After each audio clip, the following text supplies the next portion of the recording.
Ok Martine. Alors dis-moi, dans quel état d'esprit t'es venu quand t'es arrivé vendredi soir? Et qu'est-ce que t'attendais de ce week-end? Qu'est-ce qui t'a apporté exactement ce week-end? Alors,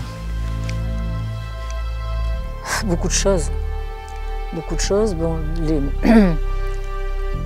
je pensais pas en fait pouvoir penser me dévoiler autant et être aussi perturbée par certains mots que j'ai entendus, par le fait d'écrire sur le carnet, le fait de penser à nos peurs, si on avait des peurs ou nos émotions et tout ça. Et en fait, je me suis rendu compte que je faisais toujours par rapport aux autres. Ce week-end m'a fait du bien parce que en fait, j'ai réalisé qu'il fallait que, c'est sûr que je pense à moi, que j'assume cette personnalité-là en fait, et que j'essaye pas de vouloir tout montrer comme quoi moi ça va, moi tout va bien, moi je vais bien en fait, je vais bien. Ben non en fait, peut-être pas.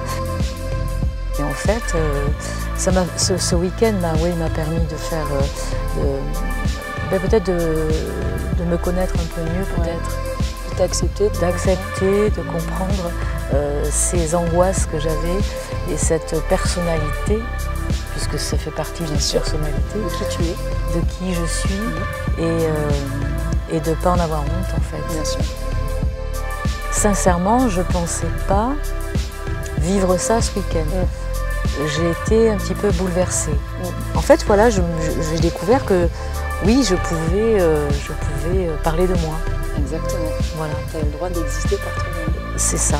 Et là, qu'est-ce que tu vas, une fois que tu as réussi en fait, à prendre conscience de tout ça, qu'est-ce que en finissant ce week-end, qu'est-ce que tu vas faire?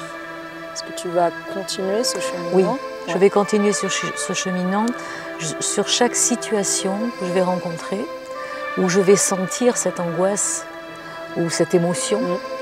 Et bien justement, je vais me dire, ben non, voilà, assume, aime-toi, sois fier de toi, n'aie pas peur des autres, ne te compare pas aux autres. C'est toi. Et tu te montres comme tu es, toi. Voilà. En un mot ou en une phrase, comment tu conclurais ton week-end? Une découverte de moi, une zénitude forcément, parce qu'on est dans un endroit magnifique. Regarde, pas beau? Ouais, une découverte de ma personnalité en fait. Cette sensibilité, je ne pensais pas pouvoir la faire sortir. Voilà. Super. Et ben merci pour ta confiance. Merci pour cette belle organisation.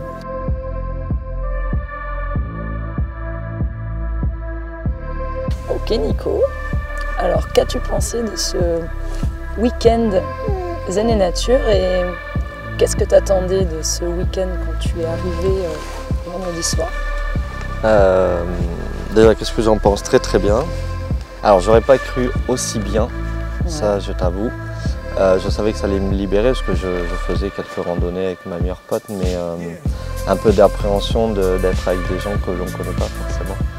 Et sincèrement, ouais, super bien. En plus super à l'aise, qu'on est tous là pour la même chose. Donc il n'y a pas de jugement encore une fois. Est-ce que ça m'a apporté, comme je te disais, beaucoup de choses. Quand je suis arrivé hier, je ne pensais pas qu'effectivement ça allait m'apporter autant de choses. Ouais. On ne peut pas dire que je suis réveillé à notre Nicolas, mais il y a eu beaucoup de travail. Super. Et ce matin, là, en randonnée, la seule chose que j'ai pris mon portable, c'est vraiment que pour prendre des photos et profiter du moment. Et là, te centrer sur toi. Ouais. Et là, le fait d'être sur ce rocher, à me laisser les larmes couler et d'écrire, je comprenais ce que j'écrivais, mais je ne réfléchissais pas et j'avais envie j'ai envie de m'en sortir de toute façon, donc ça c'est sûr. Mais ça m'apporte beaucoup, ouais. Donc je te remercie. En un mot, tu conclurais ce week-end comment? En un mot. Pour tout le monde ou juste pour moi? Toi. Alors de belles rencontres, et à un mot on pourrait dire, là lors d'aujourd'hui, je peux le dire gros et fort, la joie, ouais. Super. Ouais. Top. Ouais. Merci Nico. Je t'en prie, merci à toi.